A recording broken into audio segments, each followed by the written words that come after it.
Hello, disciples. Welcome back to Stats Cosmos. Hope you all are doing good. Today, I'm here with a new video on organization theory and behavior. Are you all excited to learn a new thing just like me? Let's begin now. Management of the planning, organizing, and staffing functions begins directing function. A superior manager directs his subordinates as to how and when they have to perform various duties assigned to them. In this video, we are going to know about features, importance, principles, and elements of directing. Let's begin now. Direction is the managerial function of guiding, motivating, leading, and supervising the subordinates to accomplish desired objectives. Without proper direction and supervision, employees become inactive, dull, and inefficient, and consequently, the physical assets like machinery and land will be put to ineffective use, right?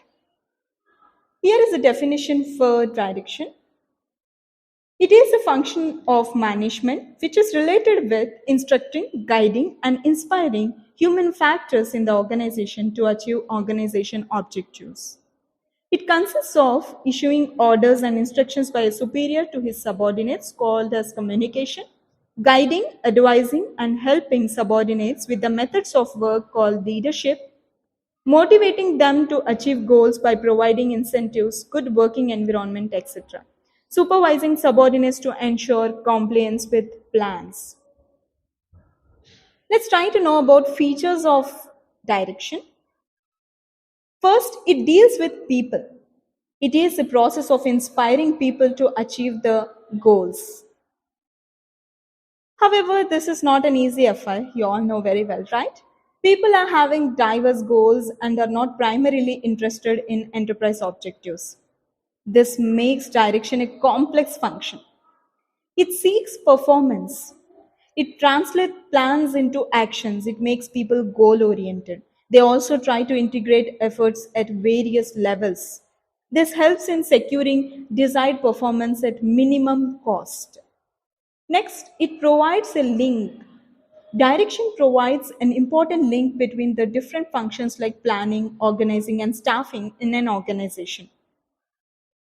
It is pervasive. All managers at all levels of an organization perform direction. However, the time spent on these activities decreases at higher levels of authority. It is dynamic and continuous. Direction is a dynamic and continuous process as manager has to suitably modify the techniques of direction in order to keep pace with changing times. Further, directing is an ongoing activity of managers. Now let's try to know about importance of direction.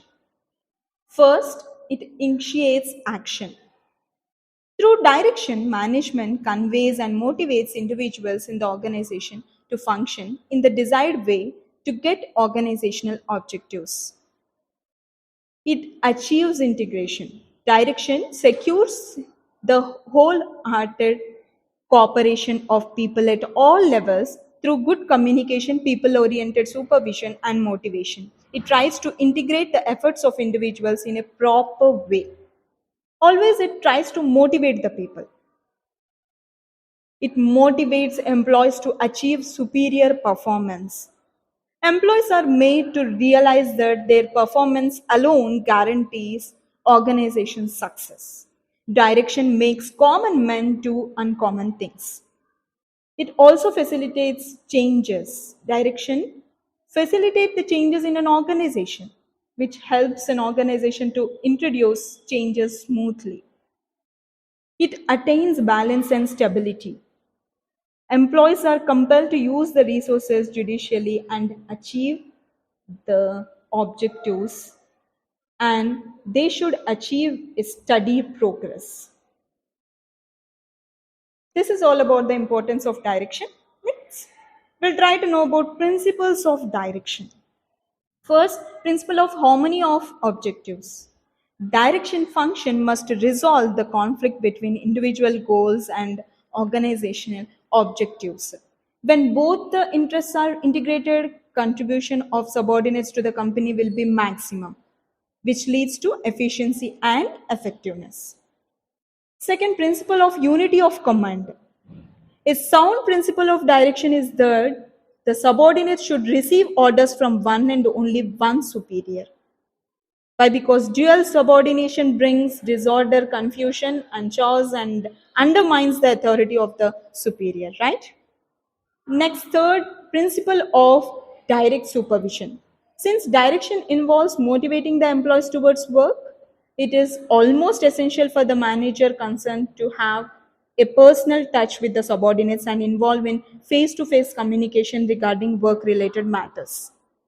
He should also develop informal relationships with his employees. Direct supervision makes the subordinates happy and it boosts their morale. Fourth one, appropriate techniques. The technique used for direction should be appropriate for the people, the task, and the situation. Fifth, managerial communication. The manager should explain the policies and practices to subordinates and the result expected of them. The subordinates should be encouragers, expressing their views freely and fearlessly. Sixth one, informal organization. Managers should make use of the informal groups to supplement, support, and strengthen the formal structure. 7. Principle of maximum individual contribution. Performance improves greatly when every employee gives his best to the organization, right? The manager, therefore, should inspire the subordinates in such a way that they contribute their maximum while realizing organizational objectives. Eighth, use of motivational techniques.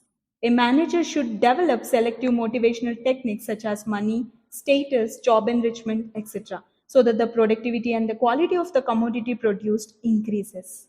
Motivation always leads to higher job satisfaction. Ninth, principle of follow up. Successful direction is a never ending activity. Direction is concerned with ensuring that people do what they are told to do. This requires continuous feedback. Feedback is essential to turn or stop or adjust the wheel of management in action. So these are the principles of direction. Next, let's try to know about the elements of direction. Here are few listed. First, issuing orders and instructions to subordinates, that is good instructions. Every instruction given by the manager is the process of directing the employees and must be reasonable, complete, and clear. Sometimes we require written instructions or also when it is desirable. That is when several individuals are subject to or are directly affected by instructions and care should be taken to avoid misunderstandings. Next, we have following up of instructions. Once the orders are issued, they should be followed up to see whether they are executed properly or the instruction should be countermanded. Next, we have standard practice and indoctrination. The use of standard operating procedures and customary ways of doing things is an essential part of direction.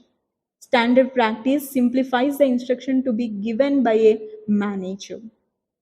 Indoctrination here means instilling in subordinates a set of beliefs and attitudes so that they look at an operating situation in a desirable way.